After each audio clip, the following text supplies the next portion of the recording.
کہ اب جو جتنی آبادی وہاں پہ بچی ہے اس کی اکثریت جو ہے وہ شیعہ مسلک سے منسلک ہے، اس سے تعلق رکھتی ہے. تو اب ایران ظاہر ہے پیچھے نہیں ہٹ سکتا تھا کیونکہ میکسیمم شیعہ آبادی ہے وہاں پہ. تو حماس کی یہی وجہ ہے کہ حماس وہاں پہ بہت زیادہ ان ہے اس پوری پولیٹکس میں، اور وہاں پہ جتنی اکثریت ہو رہی ہے اس کے پیچھے حماس ہے.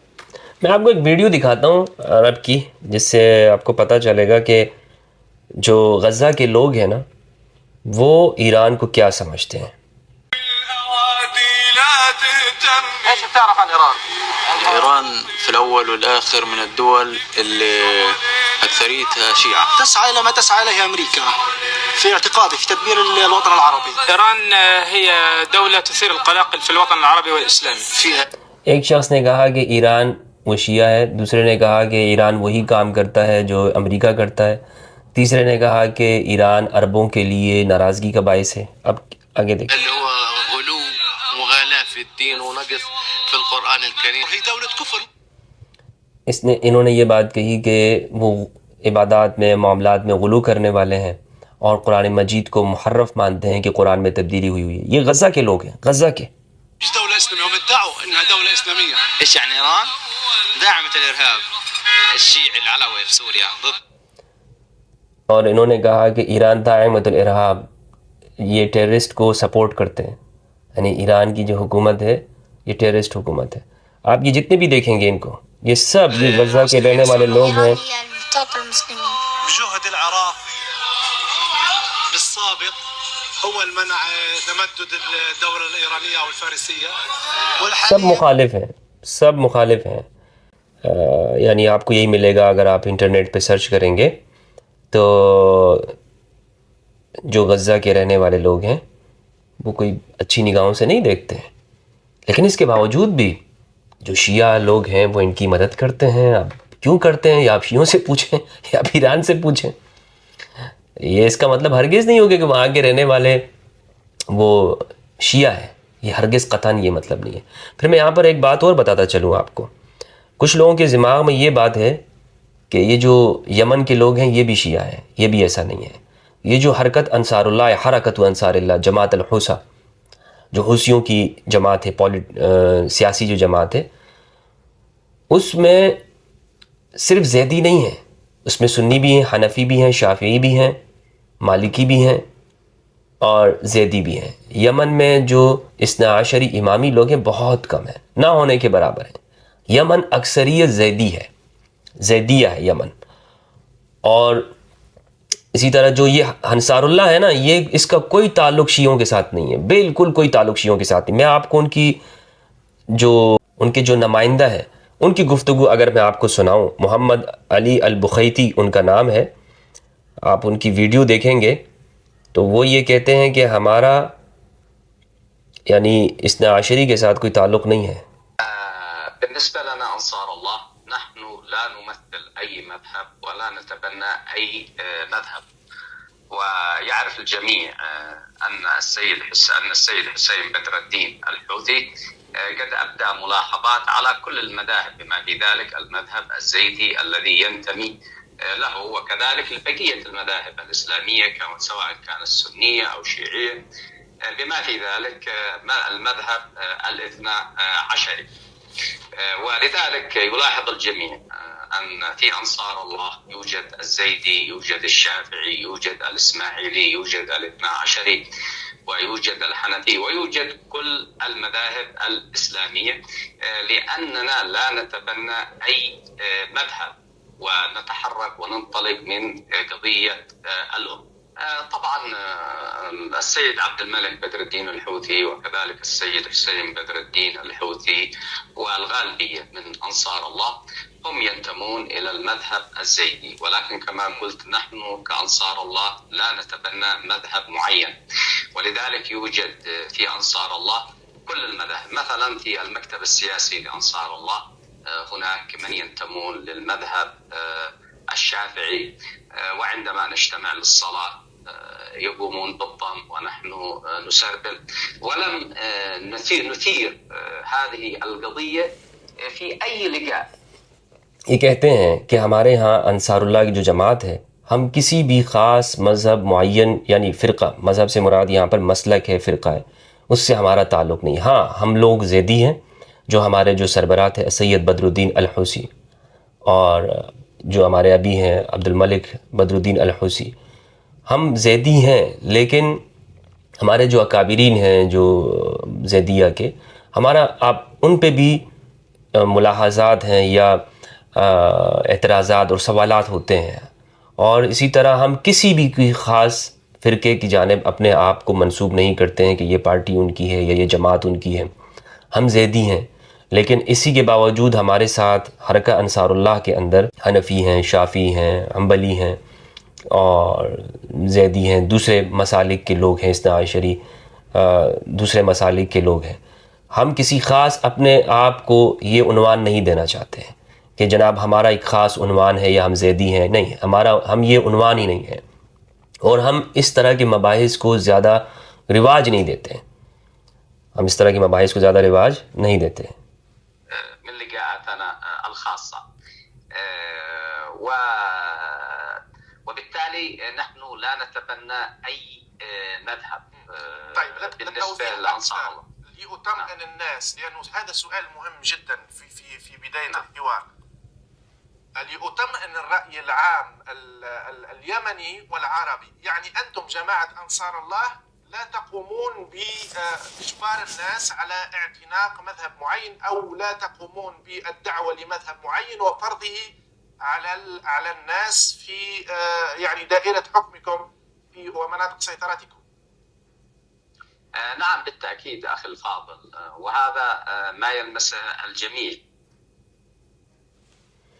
یہ کہہ رہے ہیں کہ ان سے سوال یہ پوچھا گیا کہ کیا آپ کیا ایسا تو نہیں کرتے ہیں کہ اپنے ملک کے اندر لوگوں کو، عوام کو ایک خاص مذہب اور عقیدے کی پابندی کرانا چاہیں کہ جناب اس فقہ کو فالو کریں، زیدیت کو فالو کریں؟ تو انہوں نے کہا نہیں، بالکل ہم اس چیز کی ہم اس کا پابند نہیں بناتے ہیں کسی کو۔ تو بہرحال میں یہ کہنا چاہ رہا تھا کہ یہ لوگ جو جوڑتے ہیں نا، انصار اللہ کو شیعہ کے ساتھ جوڑتے ہیں، یمن کے ساتھ جوڑتے ہیں، یا دوسرے لوگوں کو، ان کے دماغ میں جو یہ بات بیٹھ جاتی ہے، یہ خاص طور ہمارے ہاں، یہ خود ایک فرقہ وارانہ سوچ ہے کہ ہم یہ دیکھیں کہ اگر فلسطینیوں کی کوئی مدد کر رہا ہے تو اسے میں فرقہ وارانہ طور پہ دیکھوں۔ اگر مجھے خوشی ہوگی اور ہر مسلمان کو خوشی ہوگی کہ اگر ایک سنی ملک مدد کرتا ہے فلسطینیوں کی، تو اس سے بڑھ کر اور اچھی بات کیا ہے؟ یعنی اگر UAE وہ فلسطینیوں کو یا حماس کو ان کی دفاعی مدد کرے، یا سعودی عرب دفاعی مدد کرے، جس طرح کہ ہمارے سنی ممالک نے شام اور عراق کے اندر تکفیری جماعتوں کی مدد کی ہے، اور اس کا اعتراف موجود ہے، اگر ہم نے تکفیریوں کی مدد کی ہے تو کیا ایسا کوئی اعتراف موجود ہے ہمارے سنی ممالک کی جانب سے کہ وہ یہ کہیں کہ ہم نے حماس کی یہ مدد کی ہے؟ سوال ہے جاوید چودھری صاحب، یہ سوال ہے آپ سے۔ اور بھی بہت لمبی انہوں نے گفتگو کی ہے، میں نے آپ کو وہاں کے عوام کی طرف سے بتا دیا۔ اسی طرح ایک مولوی صاحب کی ویڈیو بھی میں آپ کو بتاتا ہوں کہ جو یہ کہہ رہے ہیں کہ کوئی سمجھتا ہے کہ غزہ کے لوگ وہ شیعہ ہیں، تو ایسا ہرگز نہیں ہے۔ السلام عليكم ورحمة الله وبركاته. يقولون لي أن أهل غزة قد تشيعوا بما أنهم رفعوا صور الحوثيين عليهم من الله ما يستحقون في وسط غزة، وأنا أقول والله رفعوا صورهم الآن، ولكن غدا سيضعونهم تحت أقدامهم. أهل غزة يحبون أبا بكر الصديق، ويحبون عمر بن الخطاب، ويعشقون عثمان بن عفان، ويعشقون علي بن أبي طالب رضي الله عن الصحابة أجمعين رغم أنف الشيعة الملاعين. بوركتم. بات سمجھ میں آئی آپ کو جاوید چودھری صاحب؟ غزہ کے شخص کیا کہہ رہے ہیں کہ اگر تم یہ سمجھتے ہو کہ ہم نے عبد الملک الحوثی کی تصویریں اٹھا لیں اور مظاہروں میں نکلے تو تم نے یہ سمجھ لیا کہ ہم لوگ شیعہ ہو گئے ہیں۔ جان لو کہ جب ہماری جنگ ختم ہو جائے گی تو ہم ان کو اپنے پیروں تلے رون دیں گے، اور اہل غزہ یہ حضرت ابوبکر رضی اللہ عنہ، عمر رضی اللہ عنہ، عثمان رضی اللہ عنہ اور امام علی علیہ السلام، ان سے محبت کرنے والے، ان کے عاشقین ہیں، اور ہم ملعونوں سے نفرت کرنے والے ہیں، شیعوں ملعونوں سے۔ تو یہ جو بات کی گئی ہے نا، میں آپ کو حقیقت بتا رہا ہوں، اس کے پیچھے مجھے یہی بات سمجھ میں آتی ہے کہ دراصل ایک خاص مائنڈ سیٹ بنایا جا رہا ہے کہ مسلم امہ کے اندر لوگ وہ چاہے نہ چاہے وہ اس بات کو مان لیں کہ اسرائیل ایسی ایک طاقت ہے کہ اس کا مقابلہ نہیں ہو سکتا، اور ممالک ان کے سامنے گھٹنے ٹیکتے ہیں۔ یہی کوشش تھی جو چودھری صاحب نے کی ہے۔ چودھری صاحب، امید کرتا ہوں آپ کی تنخواہ حلال ہو گئی ہوگی، لیکن ہمیں اللہ کو جواب دینا ہے۔ بہت بہت شکریہ دوستو، اپنا اور اپنے پیاروں کا خیال رکھیے گا۔ اللہ سبحانہ و تعالیٰ سے دعا ہے کہ پروردگار ہمیں قرآن مجید میں تدبر کرنے اور اہل البیت علیہ السلام کی معرفت عطا فرمائے، اور امت مسلمہ کو اتحاد نصیب فرمائے، تاکہ مسلمان شیعہ سنی میں تقسیم نہ ہو اور مسلمانوں کی ایک قوت، ایک طاقت، ایک پاور ہو۔ السلام علیکم ورحمۃ اللہ۔